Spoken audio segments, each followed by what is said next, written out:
বিড়ালের সবথেকে ভয়াবহ যে সমস্যা, ক্যাট ফ্লু। এই রোগটা নিয়ে যারা বিড়াল পোষেন তারা অনেক বেশি উদ্বিগ্ন থাকেন। ক্যাট ফ্লু মূলত হচ্ছে একটি ভাইরাসজনিত রোগ, যেটা শ্বাসতন্ত্রের সংক্রমণ তৈরি করে। ক্যাট ফ্লু আক্রান্ত বিড়ালের লক্ষণগুলো কি? সবচেয়ে কমন যে লক্ষণ সেটা হচ্ছে বিড়ালের তাপমাত্রার পরিবর্তন হওয়া। বিড়ালের তাপমাত্রা দেখা যাবে যে অতিরিক্ত, বিড়ালের স্বাভাবিক তাপমাত্রা হচ্ছে 100.5 থেকে 102।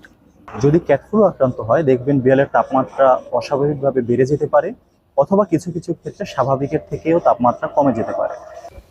অসুস্থ বিড়ালের হাঁচি এবং কাশি, এটা খুব কমন সমস্যা।